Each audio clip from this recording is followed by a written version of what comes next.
Hello everyone. तो आज हम डिस्कस करेंगे constitutional validity of section 9 of Hindu marriage act 1955, जिसमें हम डील करेंगे कुछ इम्पॉर्टेंट केस लॉज से। सेक्शन 9 को हम पहले ही एक वीडियो में डिस्कस कर चुके हैं। आई होप आपने वह वीडियो ज़रूर ही देखी होगी, और अगर नहीं देखी है तो आप क्लिक कर सकते हैं ऊपर दी गई आई बटन पर। तो फिर चलिए स्टार्ट करते हैं आज की वीडियो। तो जैसा कि मैंने कहा था आपसे कि कॉन्स्टिट्यूशनल वैलिडिटी ऑफ सेक्शन 9 को समझने के लिए हमें देखने पड़ेंगे 3 बेहद ही इम्पॉर्टेंट केस लॉज को, जिसमें सबसे पहले हम समझेंगे टी सरिता वर्सेस वेंकटा का केस। ये बेहद ही इम्पॉर्टेंट केस है। In this case Andhra Pradesh high court termed this section as violative of article 21, 19 and 14, called it uncivilized, barbarous and an oppressed. यानी कि इस केस में जो section 9 of Hindu marriage act है उसको आंध्र प्रदेश हाई कोर्ट ने वायलेटिव बता दिया था आर्टिकल 21, 19 और 14 ऑफ इंडियन कॉन्स्टिट्यूशन के, और कहा था कि जो यह सेक्शन है वह अनसिविलाइज्ड है, बारबरस है और साथ ही साथ ऑप्रेस्ड है। ऑप्रेस्ड का मतलब उत्पीड़ित करने वाला सेक्शन है। अब ऐसा क्यों बोला था? क्योंकि जो कोर्ट थी उसका कहना ये था कि यह सेक्शन राइट टू प्राइवेसी को इन्फ्रिंज कर रहा है। The right to privacy belongs to an individual. जो राइट टू प्राइवेसी होती है वो हर व्यक्ति से बिलोंग करती है and is not lost by marital association. यानी कि अगर कोई पर्सन मैरिटल एसोसिएशन में आ जा रहा है, विवाहिक संबंध में आ जा रहा है, तो उसका राइट टू प्राइवेसी चला नहीं जाता है। The court observed that, court ने यह ऑब्जर्व किया था, the enforcement of section 9 against an individual compelled her to have sexual relations with her spouse.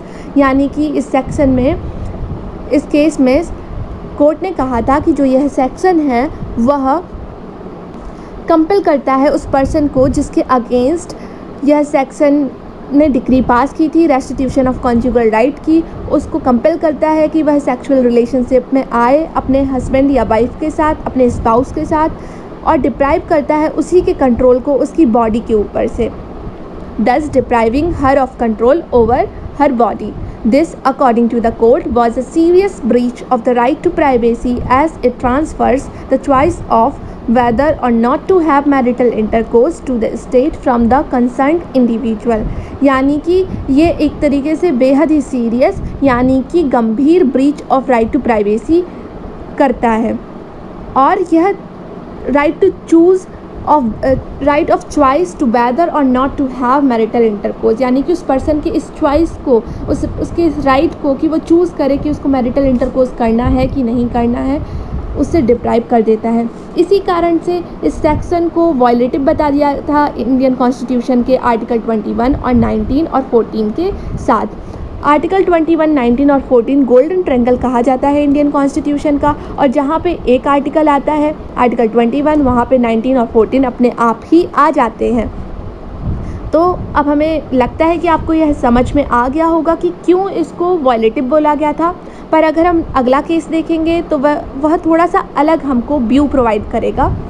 तो हरविंदर कौर वर्सेस हरमेंद्र सिंह चौधरी का जो केस था, in this case the court reverted back to the narrower definition of privacy. यानी कि जो definition of privacy थी वो पहले बहुत ही ज़्यादा नैरोअर कोर्ट ने बना रखी थी, पर इस केस में उसने थोड़ा सा उसमें रिवर्ट किया। The Delhi high court took a very different approach on section 9। यानी कि इस केस में जो दिल्ली हाई कोर्ट थी उसने सेक्शन 9 के लिए एक बहुत ही ज़्यादा डिफरेंट अप्रोच रखा। Not only upheld the validity of it, उसने सिर्फ और सिर्फ इसकी वैलिडिटी की ही नहीं बात की, साथ ही साथ but also discuss its advantages, इस सेक्शन के एडवांटेजेस के बारे में भी बताया। The court said introducing constitutional law in family law is like introducing a bull in a china shop. खैर ये सेक्शन इस केस में कोर्ट ने कहा कि कॉन्स्टिट्यूशनल लॉ को अगर हम फैमिली लॉ में इंट्रोड्यूस करेंगे तो ये कुछ ऐसा ही होगा जैसे कि किसी बुल को हम चाइना शॉप में छोड़ दें। तो क्या होगा, जो बुल होगा, जो सांड होगा, वो बहुत ही ज़्यादा डिस्ट्रक्शन करेगा, बहुत ज़्यादा ही नुकसान पहुंचाएगा शॉप को। उसी तरीके से जो कॉन्स्टिट्यूशनल लॉ है, अगर हम फैमिली लॉ में उसको इंट्रोड्यूस करेंगे, लेके आएंगे, तो वह फैमिली लॉ को बहुत ही ज़्यादा नुकसान पहुंचाएगा। पर आपको थोड़ा सा यह सेंटेंस अजीब नहीं लगता? क्योंकि जो कॉन्स्टिट्यूशनल लॉ होता है वो superior law of the land है और उसी से सारे लॉज ड्राइव हुए हैं। तो कैसे हम किसी भी लॉ का एग्जिस्टेंस की कल्पना भी कर सकते हैं बिना कॉन्स्टिट्यूशनल लॉ के? पर चलिए आगे नेक्स्ट पॉइंट को हम देखते हैं। The restitution is not only sexual intercourse but it is for cohabitation।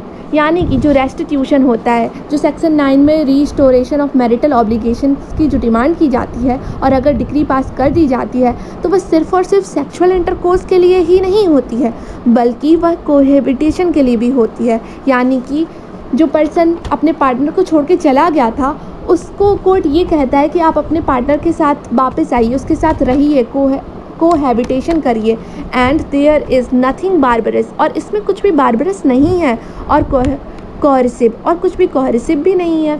So section 9 provide 2 purposes. इसी के कारण जो सेक्शन 9 है हमें 2 पर्पस प्रोवाइड करता है।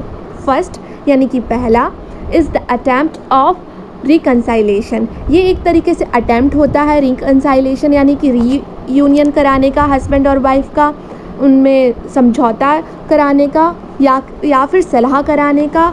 एंड सेकंड और दूसरा इसका पर्पस होता है as a measure of divorce because the law gives the parties a ground for divorce under section 13(1)(a) इफ they don't resume cohabitation for 1 year after the decree of restitution is passed by court। यानी कि second इसका purpose ये होता है कि ये एक तरीके से मेजर प्रोवाइड करता है डाइवोर्स के लिए। कहा नहीं जाता prevention is better than cure, यानी कि ये एक तरीके से रेमेडी प्रोवाइड कर रहा है कि किसी भी जिन दो लोगों के बीच में शादी हुई है वो उनकी ना टूटे, उसको बचा के रखता है।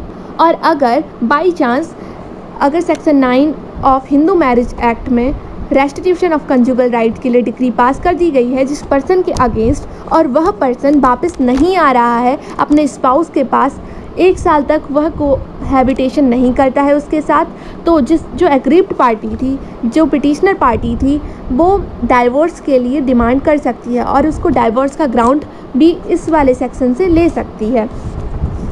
नेक्स्ट हमारा जो केस है वो है सरोज रानी वर्सेस सुदर्शन कुमार, 1984 का केस है।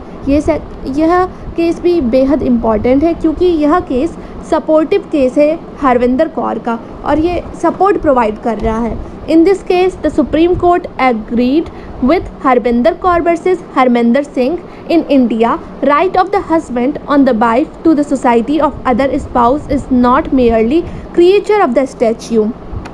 यानी कि इंडिया में, भारत में जो हस्बैंड और वाइफ का एक दूसरे के ऊपर राइट होता है वो सिर्फ़ और सिर्फ स्टैच्यू द्वारा उनके ऊपर क्रिएट नहीं किए जाते हैं, बल्कि ये तो इनहेरेंट नेचर होता है मैरिज का, मैरिज के करेक्टर का ये एक तरीके से इसेंशियल एलिमेंट ही है। Such right is inherent in very institution of the marriage itself, so that Section 9 of the Act cannot be said to be violative of Article 21, 19 and 14 of the Indian Constitution। इसी कारण से हम Section 9 को article 21, 19 and 14 of Indian constitution के violative नहीं कह सकते हैं और यह एक बिल्कुल ही वैलिड सेक्शन है। आई होप आपको ये कॉन्सेप्ट अच्छे से समझ आया होगा। तब तक के लिए bye bye, take care and please like, share and subscribe our YouTube channel rank up legal. Thank you so much.